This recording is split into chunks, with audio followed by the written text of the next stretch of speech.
پیام دارم به کسانی که کانکورس تشکیل می کنند و به کسانی که آنها را در کار گناه یاری داده بلیط های آنها را می خرند و در این کار حرام شرکت می کنند. شما خوب می دانید که این کار شما قمار است که به دلیل صریح قرآنی حرام و از گناهان کبیره به شمار می رود. و قماربازان و تشکیل کنندگان قمار و کسانی که آن را رکلام می کنند همه فاسق هستند. شما از الله نمی ترسید؟ پروا ندارید که از کجا مال به دست می آرید؟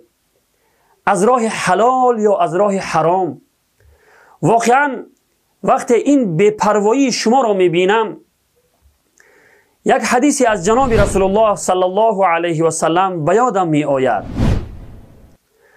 در روایت بخاری آمده است که پیامبر خدا صلی الله علیه و سلم فرمودند: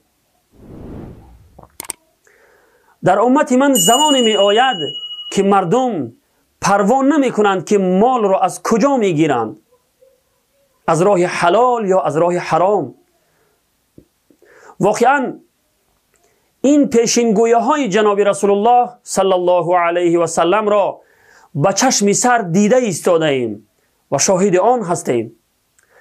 از راه قمار مال به دست می آرند و باز پروای هم ندارند که این گناه کبیره است و عاقبت آن خیلی خطرناک است.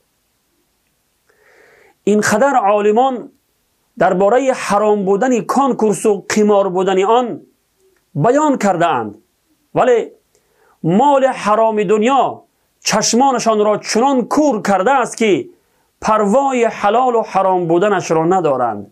العیاذ بالله. چون این مال را خوردن مثل خوردن گوشت خوک است، چون که حرام بودن گوشت خوک با دلیل صریح قرآنی ثابت است و قمار هم با دلیل صریح قرآنی ثابت است.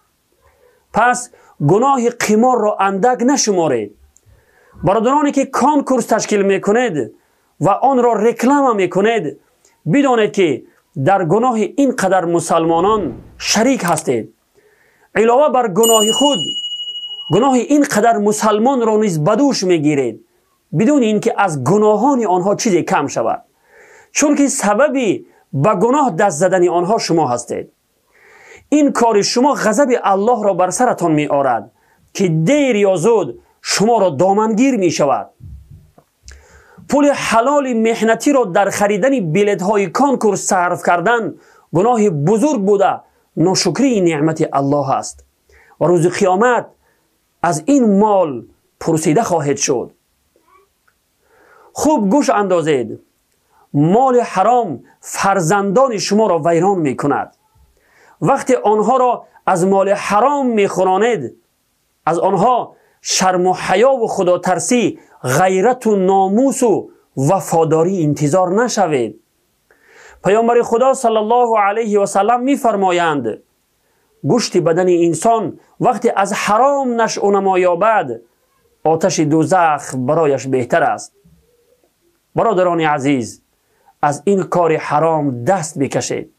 بیش از این جوانان این امت را به کار حرام دعوت نکنید و به گمراهی نکشانید. از الله بترسید. والسلام علیکم و رحمت الله و برکاته.